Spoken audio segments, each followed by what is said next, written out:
KKN tahun ini membawa 12 mahasiswa dari berbagai jurusan ke Desa Sumberarum, sebuah dusun kecil di kaki Gunung Andong. Desa itu tampak biasa saja, ramah, dingin, sedikit terisolasi. Tapi sejak hari pertama, ada satu peringatan dari kepala dusun. Jangan pernah ke arah utara. Di sana ada pos 5. Itu tanah larangan. Tidak dijelaskan kenapa. Mereka hanya diminta tidak melewati batas pagar bambu. Dan anehnya, warga tak pernah menyebut pos 14. Hanya ada pos 5. Dan seperti semua larangan yang menggoda, larangan itu justru memikat rasa ingin tahu. Hari keempat, saat kelompok mahasiswa sedang membersihkan area mata air, 3 di antara mereka, Bayu, Reza, dan Lisa, menghilang. Mereka sempat pamit untuk survei ke arah ladang warga. Warga langsung panik. Kepala dusun hanya berbisik pelan. Mereka masuk ke wilayah utara. Tim relawan dibentuk malam itu. Hujan deras, tapi suara kentongan bertalu-talu menandai pencarian darurat. Dalam gelap, salah satu warga yang ikut menyusuri hutan kembali dengan wajah pucat. Kami temukan sandal Reza di depan batu nisan lama, tanpa nama.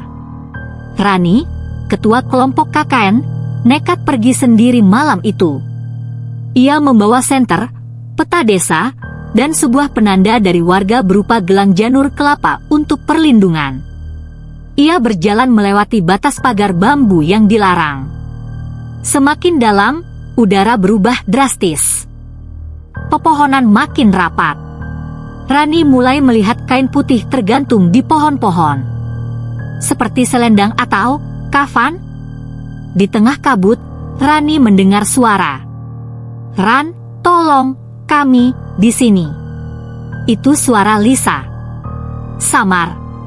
Seperti ditiup angin dari kejauhan. Rani mengikuti suara itu hingga menemukan gubuk kayu terbengkalai. Di depan pintunya tergantung papan bertuliskan Pos 5 Tanah Perjanjian.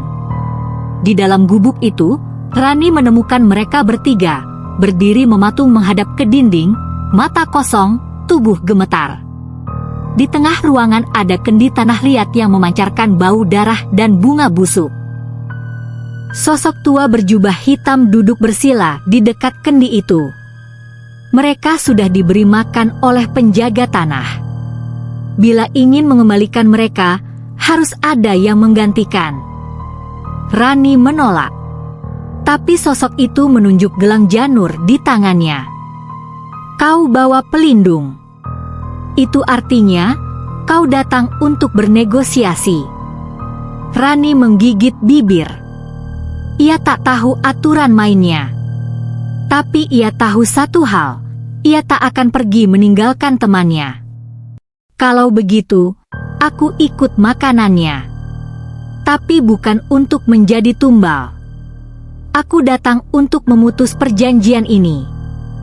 Sosok itu tertawa.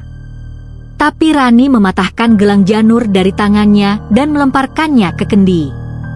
Cahaya terang menyambar ruangan.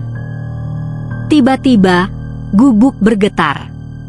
Teriakan nyaring keluar dari kendi. Sosok berjubah menghilang dalam asap. Ketiga temannya tersungkur ke tanah. Mata mereka normal kembali. Dari luar gubuk, terdengar suara tangis bayi, diikuti derap kaki banyak orang. Tapi saat Rani menoleh, tak ada siapa-siapa, hanya pohon-pohon yang perlahan menjadi rapuh, dan langit kembali jernih. Mereka kembali ke desa saat matahari pertama muncul. Kepala dusun menyambut mereka dengan diam. Tapi di matanya, ada kekaguman. Perjanjian lama telah usai. Kalian mengembalikan tanah itu. Mulai sekarang, Pos 5 akan menghilang dari peta. 2 minggu kemudian, kelompok KKN itu menyelesaikan programnya. Tak satu pun dari mereka membicarakan apa yang terjadi malam itu. Tapi semua sepakat, Mereka telah melampaui batas yang bukan sekadar fisik.